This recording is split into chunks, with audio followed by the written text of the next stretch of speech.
Bubba Ho-Tep 2002 was written and directed by Don Coscarelli and stars Bruce Campbell and Ozzie Davis.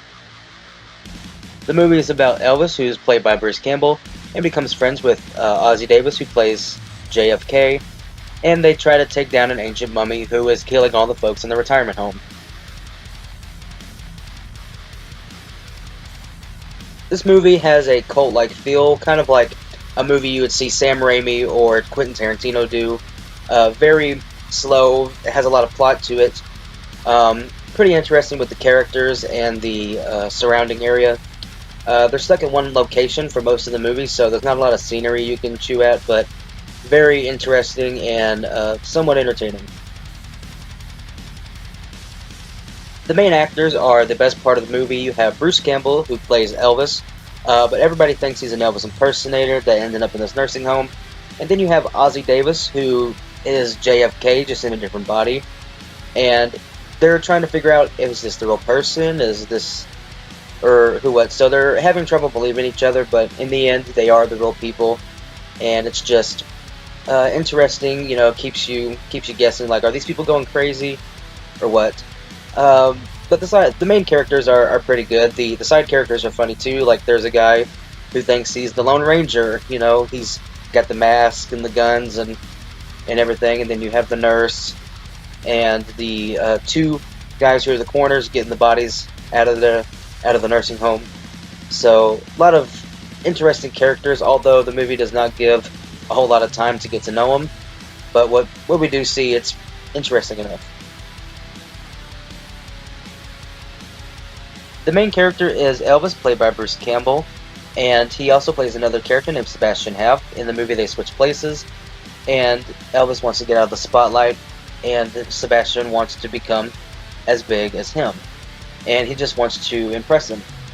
But as we know, Elvis does die in real life because of a drug addiction and his weight, and in the movie, Sebastian dies, and so they think it's the real Elvis, and now the real Elvis is on tour doing these Elvis impersonators, and people still want to believe that it's actually him, and they still have the love like they would give the real Elvis.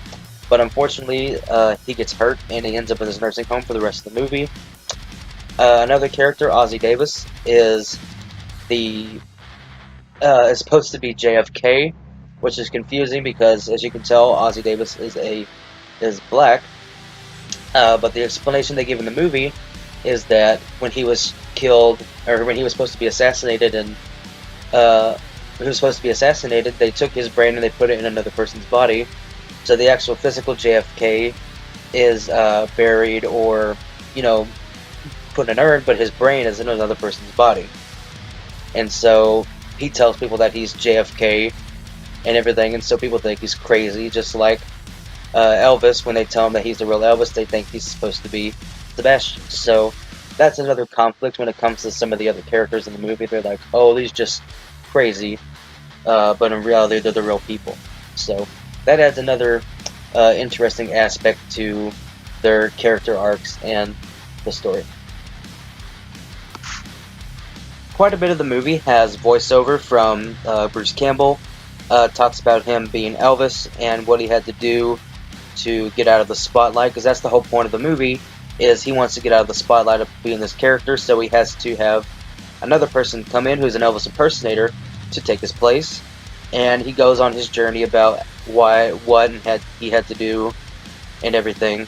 So that part of the movie is interesting, but I would like to see more character-driven dialogue between the two individuals than voiceover. Some of the cinematography in this movie is really good. There's one shot where the mummy is walking down the hall, and the camera kind of tilts, like almost at a Dutch angle, so it gives you full aspect of the mummy.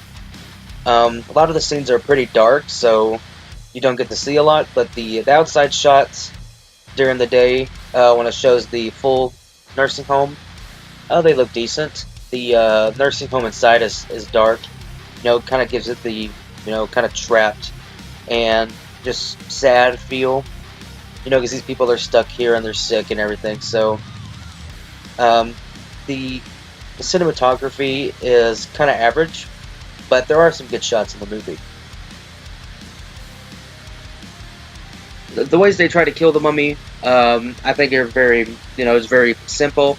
I think I wish it had more of a supernatural feel, like they had to do a spell or something, but it was just like using household materials, pushing it into a lake and whatnot. But I wish it had more build up to how to kill it, and they found out how to kill it with a spell or something than what we got.